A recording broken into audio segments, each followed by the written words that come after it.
આચાર્ય સાહેબ શ્રી, ગ્રામજનો, ગુરુજીઓ અને મારા વિદ્યાર્થી ભાઈઓ તથા બહેનોને આ નાંદોજ ગામની સુરેશકુમારની લાડકવાઈ દીકરી પટેલ જાનવીના રામ રામ. હું ધોરણ 10માં અભ્યાસ કરું છું. મા અને માતૃભૂમિને સૌપ્રથમ મારા વંદન. એ કદાચ પિતાએ આપેલા સંસ્કારો પૈકી એક ગણાય છે. અવકાશ છે કે નહીં, અવકાશ છે કે નહીં તે ખગોળશાસ્ત્રીનો વિષય છે. વિજ્ઞાન છે કે નહીં, વિજ્ઞાન છે કે નહીં તે વૈજ્ઞાનિકોનો વિષય છે. ભગવાન છે કે નહીં, ભગવાન છે કે નહીં તે શ્રદ્ધાનો વિષય છે. પણ મારો આજનો વિષય છે પિતા એટલે શું.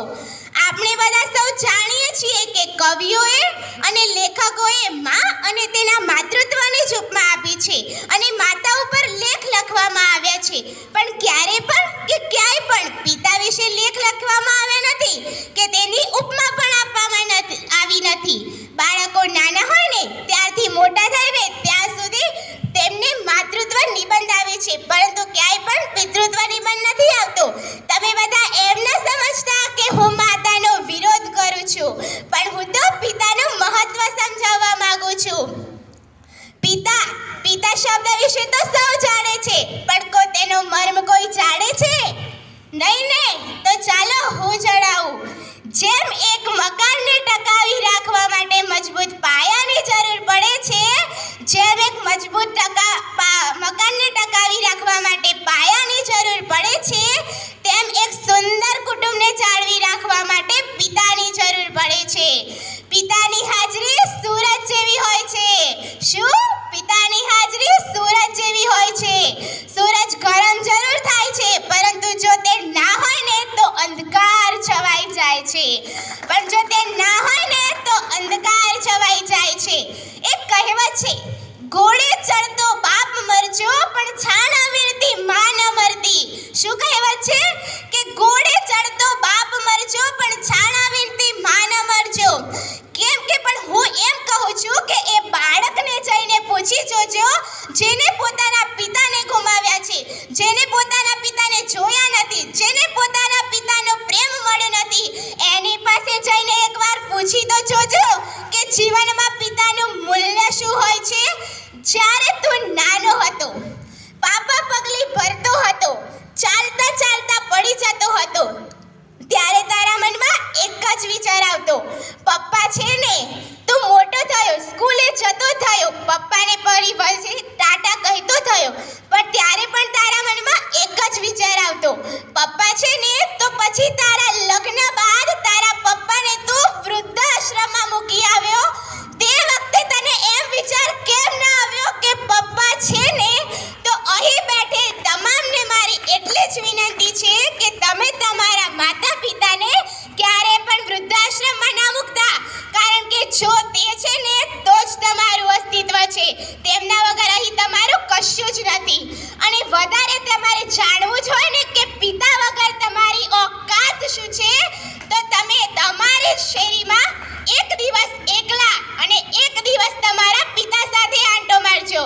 જે દિવસે તમે એકલા હશો ને એ દિવસ તમારી સામે તમને બોલાવવાની તો વાત દૂર રહી, કોઈ તમારી સામું પણ નહીં જોઈએ. આમ જો મા ઘરનું ગૌરવ છે ને, જો મા ઘરનું ગૌરવ છે ને તો પિતા ઘરનું અસ્તિત્વ છે. જો મા પાસે અશ્રુની ધારા છે ને તો પિતા પાસે સંયમ છે. આમ બે વખતનું ભોજન મા જરૂર બનાવે છે, પણ જીવનભરના ભોજનની વ્યવસ્થા તો પિતા જ કરે છે. આમ જ્યારે આપણને નાની મોટી ઠોકરો વાગે, ચાલતા ચાલતા પડી જઈએ, નાની મોટી મુશ્કેલીઓ આવે, ત્યારે આપણા મોંમાંથી એક જ શબ્દ નીકળે, અરે માં. પણ જ્યારે આપણે રસ્તામાં અચાનક ચાલતા હોઈએ, અચાનક ટ્રક આવી જાય અને બ્રેક મારે તો આપણા મોંમાંથી એક જ શબ્દ નીકળે, અરે બાપરે. તો આમ નાની નાની મુશ્કેલીઓમાં આપણે માને યાદ કરીએ છીએ, પરંતુ જ્યારે મોટા સંકટો આવીને ઊભા હોય ને ત્યારે આપણે એક પિતાને યાદ કરીએ છીએ. મને મારા પિતા પાસેથી ઘણી બધી વસ્તુઓ મળી છે. તેમના સંસ્કારો કહું કે તેમને શીખવેલી મને બાબતો, મારી બધી જ જરૂરિયાતો તેમને મને પૂરી કરી આપી છે અને મને આશા છે કે હું તેમનું સ્વપ્ન સાકાર કરી શકું. દીકરી છે ને, દીકરી એ તો પિતાના પડછાયા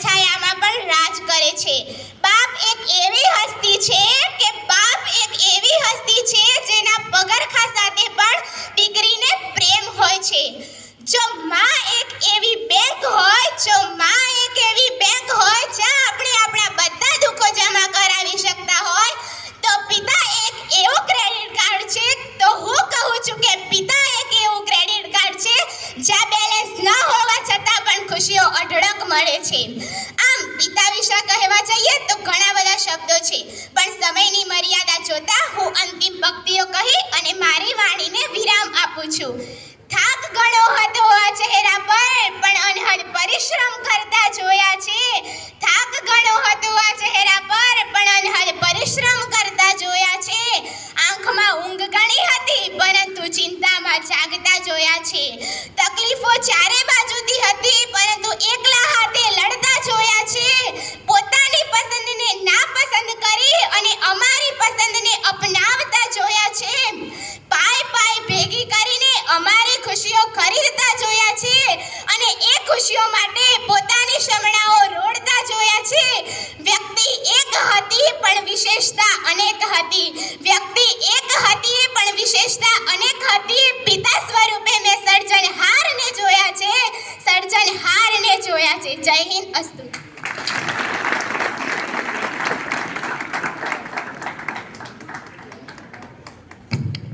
धन्यवाद. अद्भुत अद्भुत